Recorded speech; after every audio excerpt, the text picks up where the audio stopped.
Halo, semangat pagi.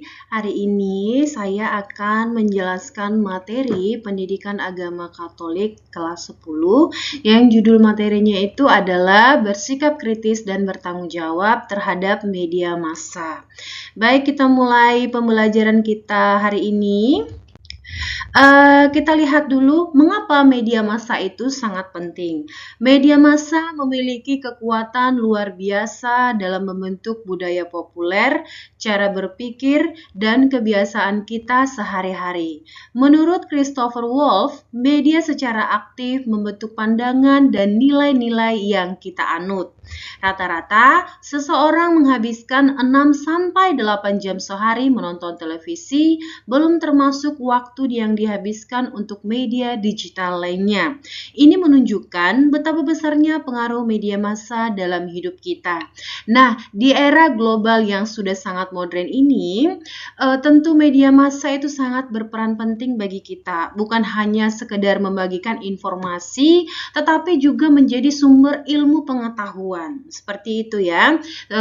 Pada zaman ini segala sesuatu itu dan apa yang kita lihat, apa yang kita kerjakan untuk saat ini dominan menggunakan media massa. Selanjutnya, kita melihat bagaimana sikap kritis dalam pandangan Gereja Katolik.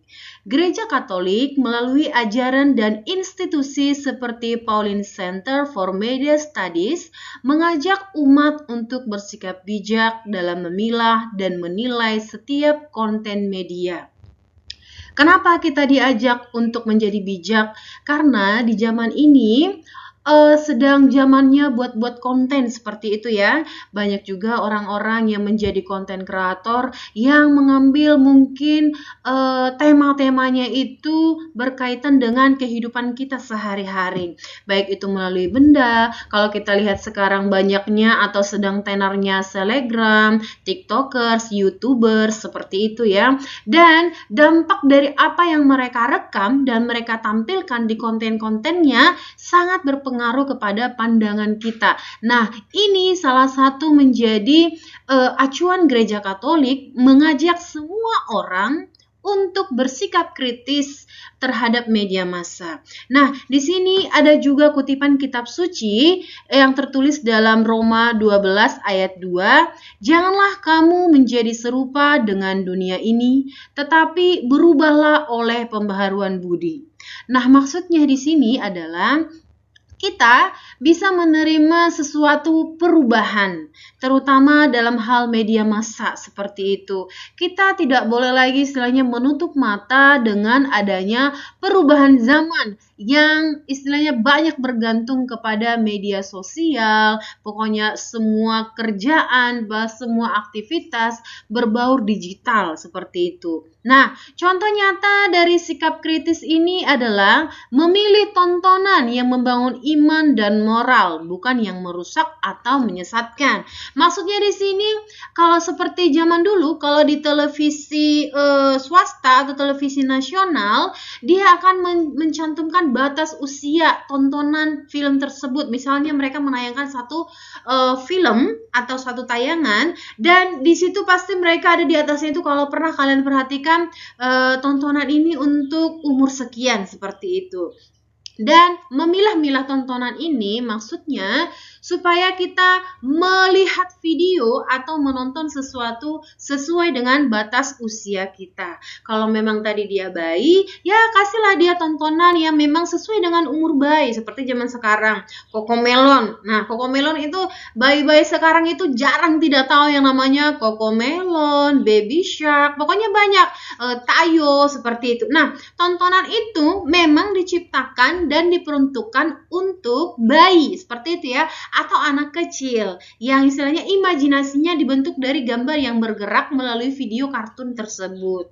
Nah, begitu juga dengan tontonan sesuai usia, sesuai tontonan remaja misalnya apa, video-video inspiratif juga boleh, apalagi sebagai seorang pelajar seperti itu ya. Nah, orang dewasa apa, mungkin bisa jadi tontonannya politik seperti itu ya, melihat situasi yang ada di negara kita ini, contohnya YouTube-nya, semuanya itu bisa ditonton dan sekarang aksesnya sangat bebas. Tetapi di balik kebebasan itu, kita juga harus bersikap kritis untuk memilih tontonan yang membangun iman kita dan moral kita sebagai umat Kristiani, terkhususnya sebagai orang Katolik. Oke, kita lanjut ke slide berikutnya. Nah, ini bertanggung jawab dalam menggunakan media massa. Media massa dapat menjadi alat yang ampuh untuk menyebarkan nilai-nilai Kristiani dan kebaikan, seperti yang ditekankan dalam Konsili Vatikan II. Tanggung jawab kita sebagai umat beriman adalah memastikan bahwa kita tidak menyebarkan hoax, ujaran kebencian, atau konten negatif lainnya. Setiap informasi yang kita bagikan harus melalui proses verifikasi. Contoh sehari-hari, sebelum membagikan berita di media sosial, periksa kembali kebenarannya dari sumber yang terpercaya. Nah, pada zaman ini, kita itu setiap hari ya, hampir setiap hari kita bisa melihat berita-berita yang ada di media sosial. Nah, sering kan tuh kita membagikan berita, misalnya ada info peristiwa ini. Nah, apa di sini yang perlu kita lakukan adalah kita harus tanggung jawab. Sebelum saya membagikan berita ini, kamu harus cari dulu sumbernya. Apakah memang sumber ini bisa dipercaya dan kejadian itu memang benar-benar terjadi. Supaya apa? Tidak menimbulkan penyebaran berita hoax, ujaran kebencian, atau konten-konten yang negatif. Nah, disinilah perlu kita memang bersikap kritis supaya kita bisa bertanggung jawab dengan media, dengan berita yang kita sebarkan. Oke, selanjutnya kita masuk ke dampak negatif media massa jika tidak dikritisi. Nah, pandangan sepihak, kebiasaan melihat dunia secara sepihak dapat menimbulkan sikap tidak peduli dan salah kaprah. Media yang tidak diverifikasi dapat membentuk opini yang membias. Nah, seperti yang saya katakan tadi, ketika kamu mendapat suatu berita, suatu video tentang mungkin bisa menjadi misalnya contoh masalah kebakaran, terus kerusakan, atau banyak lah ya istilahnya gosip, apalagi gosip seperti artis segala macam. Nah, kita pasti punya opini ya, opini atau pandangan melihat video tersebut. Nah, kembali di sini kita juga ditekankan supaya kita bersikap kritis. Kritis maksudnya kita tak paham apakah berita ini benar atau berita ini layak untuk disebarkan atau dikonsumsi secara pribadi. Seperti itu ya, pasti kita punya pandangan seperti itu. Nah, yang selanjutnya, kerusakan moral. Contoh jelas adalah pengaruh pornografi yang merusak sikap hormat terhadap sesama. Gereja Katolik secara tegas menolak pornografi karena merendahkan martabat manusia. Nah, ini sangat jelas.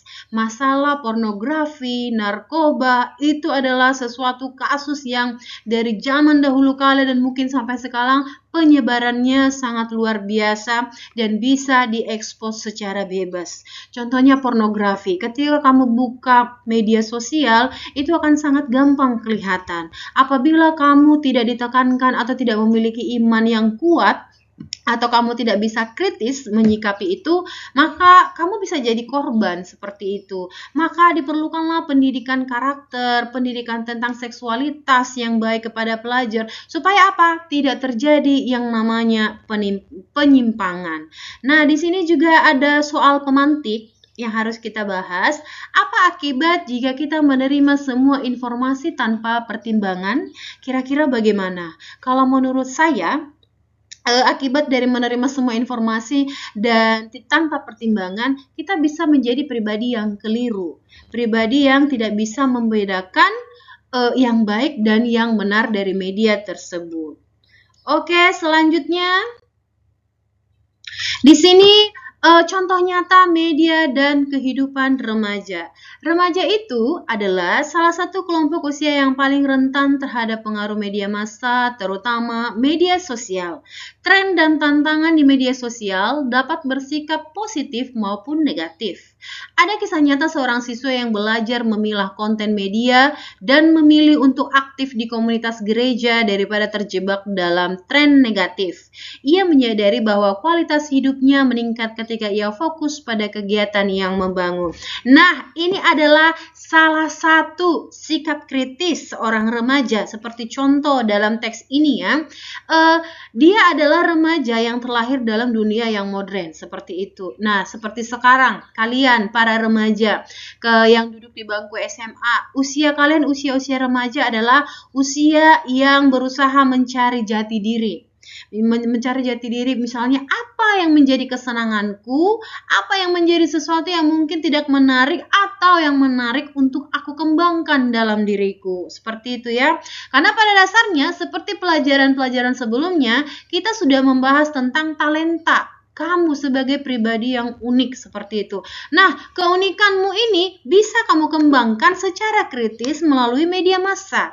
Nah, dalam contoh ini juga, ketika kamu mengembangkan kreativitas yang ada di dalam dirimu, kamu juga harus meningkatkan iman. Seperti itu ya. Bagaimana cara meningkatkan iman seorang remaja?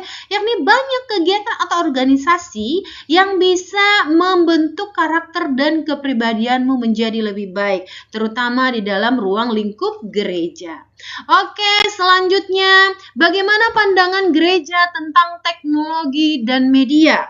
Nah, ini pandangan gereja tentang teknologi dan media. Yang pertama itu penggunaan untuk kebaikan. Kita bisa bermedia sosial, kita bisa menggunakan dan mengakses segala sesuatunya dengan baik. Tetapi dalam dokumen Pastoral Vatikan mendorong penggunaan teknologi untuk kebaikan dan penyebaran Injil.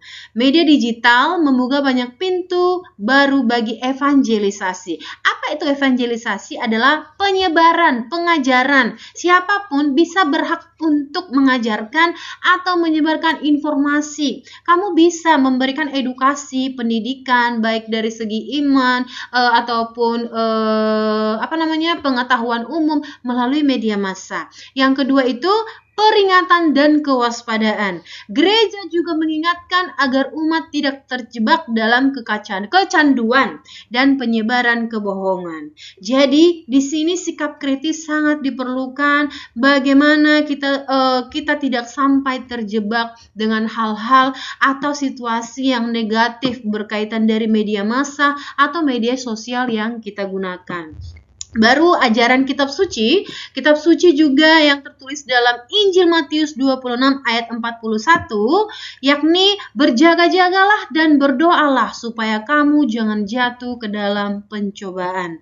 Nah, dalam teks kitab suci juga kita sudah diberikan peringatan bagaimana kita bersikap kritis, berjaga-jaga dengan semua yang ada di dunia ini, dengan semua yang tersebar di media sosial, supaya kita lebih bijaksana menanggapi apa yang kita lihat, apa yang kita dengar, dan kita bisa mencerna dengan baik.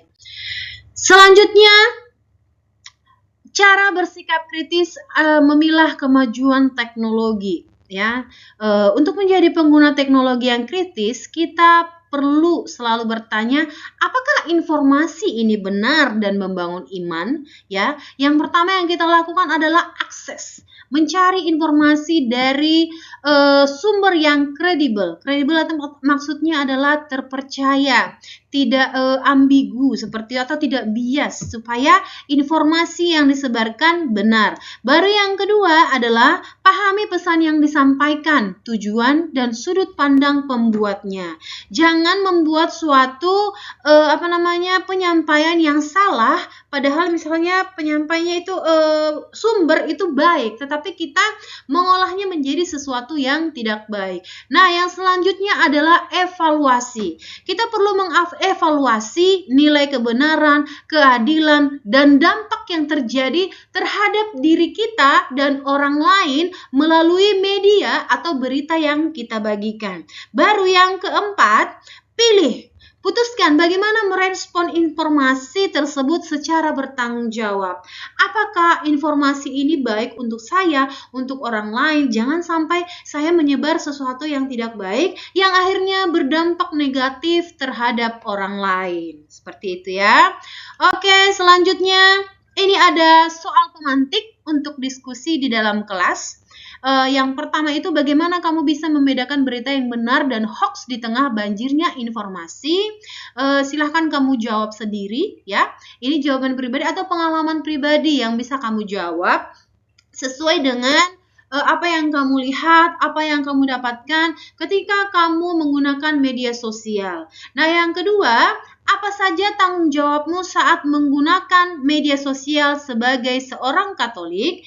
Nah, kira-kira sebagai seorang Katolik yang sudah diberikan pemahaman dasar bagaimana cara bersikap kritis, bertanggung jawab dengan diri sendiri dan orang lain, kamu bisa memberikan pengalamanmu sendiri. Pertanyaan pemantik yang ketiga, ceritakan pengalamanmu saat menghadapi pengaruh negatif media dan bagaimana kamu mengatasi berdasarkan imanmu. Ya, jangan lupa bahwasanya agama atau iman kita itu adalah pondasi paling dasar untuk kita supaya kita bisa mempunyai kekuatan untuk memilah dan memilih serta bersikap kritis terhadap media massa yang ada di sekitar kita. Nah, kesimpulannya adalah menjadi pengguna media yang kritis dan bertanggung jawab. Media adalah alat yang kuat, tetapi harus digunakan dengan bijak sesuai ajaran Kristus. Jadilah pribadi yang mampu memilah informasi dan bertindak sesuai nilai iman Katolik.